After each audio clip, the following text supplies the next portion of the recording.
Hello, and welcome back to Loan Officer School's test preparation course.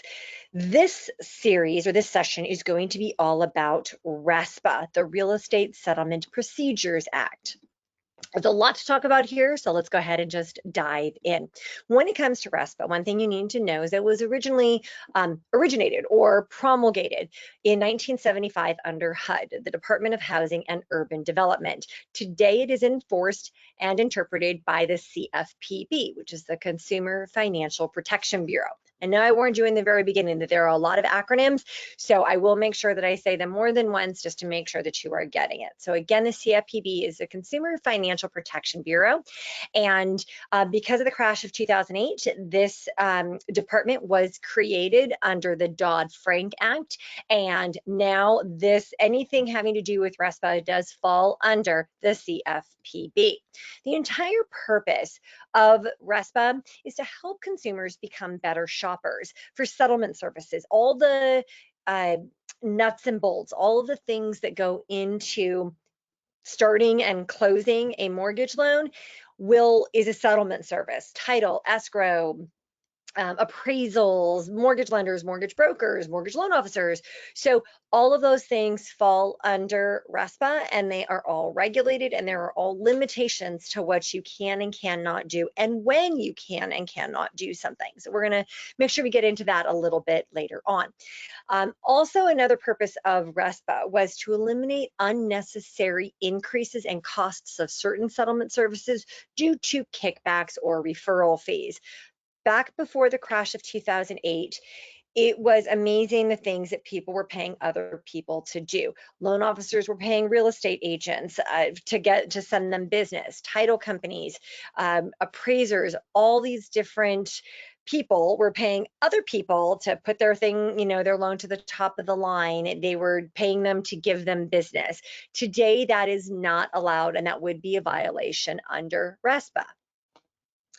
Now, one thing you absolutely need to know is the definition of a mortgage broker. In a nutshell, there's the borrower, there's you, the mortgage broker, or a loan officer that works for a broker, and then there's the mortgage lender. The mortgage lender is the one that they're using their money, or they have a line of credit that they fund their mortgage loans under.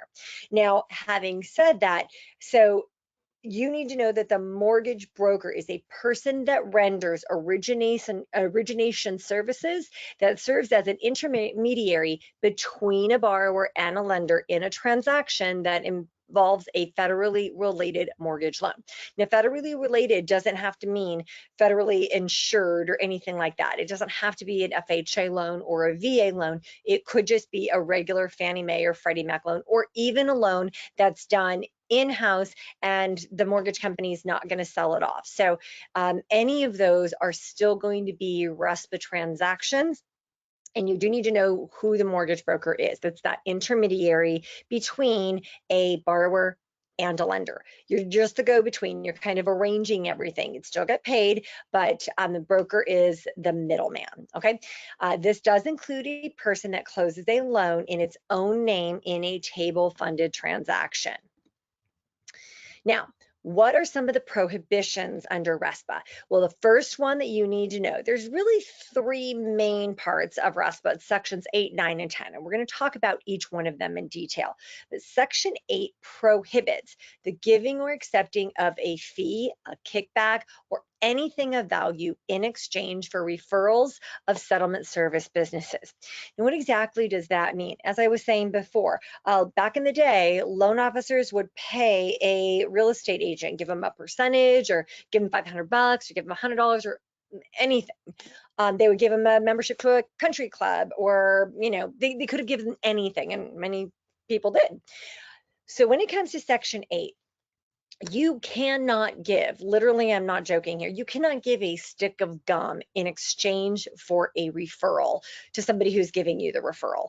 You cannot do it. The only thing that you are legally allowed to give another person for sending you business is a referral in return. So if you're a real estate agent and I'm a loan officer and you refer me a customer, the only thing I am legally allowed to do is refer you a customer in return.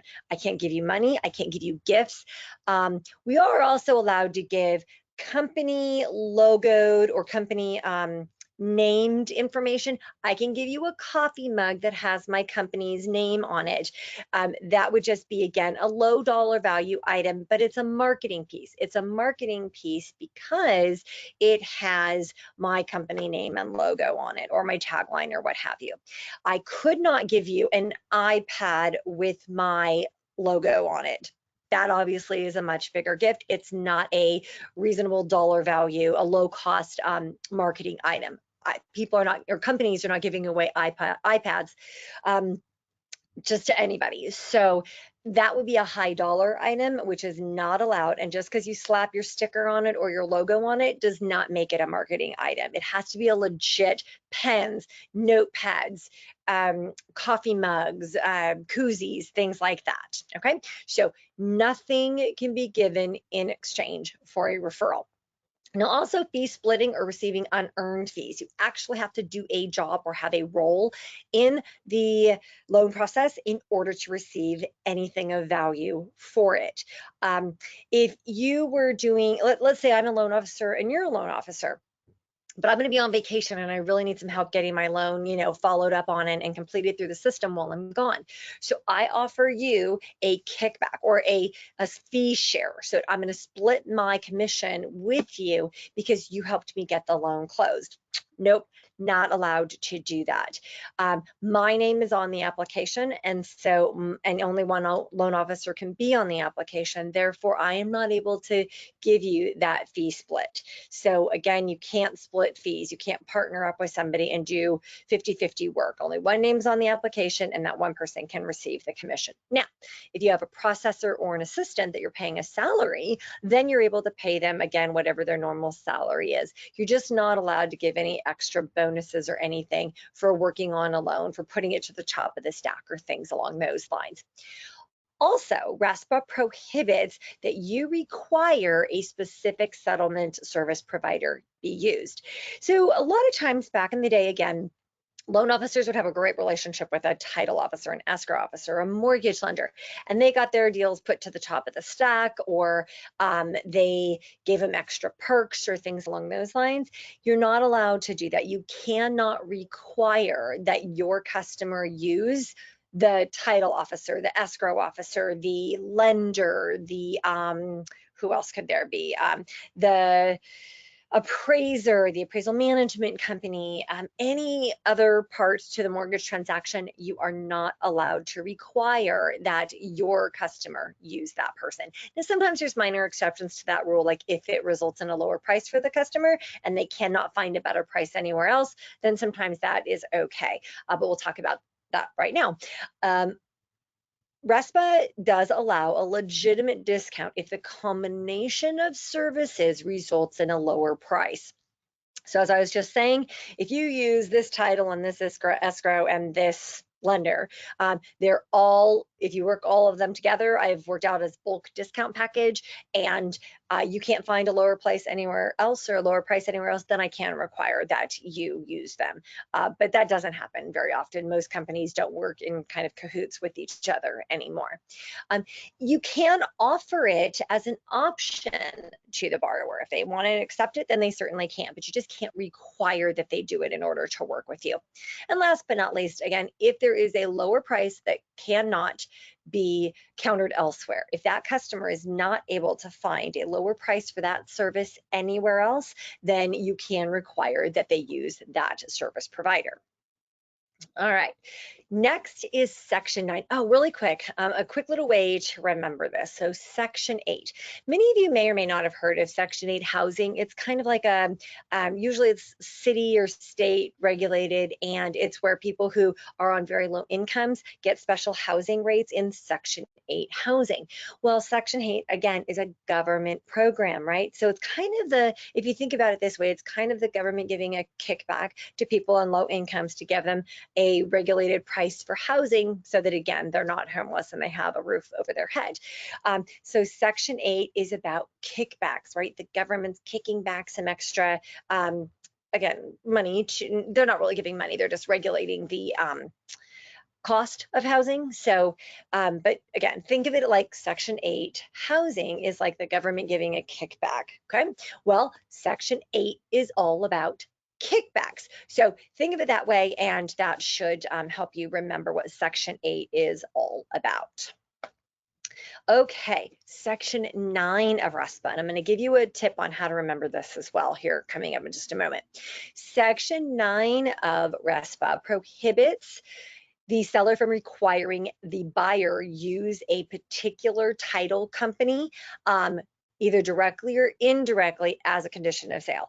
So it is in the real estate contracts who the title company is going to be, but the seller of that property cannot require the buyer of that property to use a specific title company. That has the right to be able to be chosen by the borrower or the mortgage lender, or again, but the seller directly, the owner of that house who's selling it, cannot require that the borrower utilize that same title company. There could be many reasons to want that. Then maybe they'll give a discount. Maybe, you know, there's not a lot of gray area in these laws anymore. So most of the time people wouldn't even be able to, you know, tweak the system and get it to benefit themselves. Again, it's all about transparency now. So if there was going to be a discount given to the seller because they use a specific title company, that's going to have to be disclosed somewhere.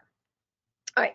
Also, it does allow a buyer to sue for 3 times the amount of all of the charges for that title insurance. So just for easy math, if you were to be a seller and you were to require that your borrower or the buyer of the home utilize a specific title insurance company and it gets discovered later, you could be liable for 3 times. So if it was $1,000 that the borrower had to pay, you could be liable for $3,000 later on.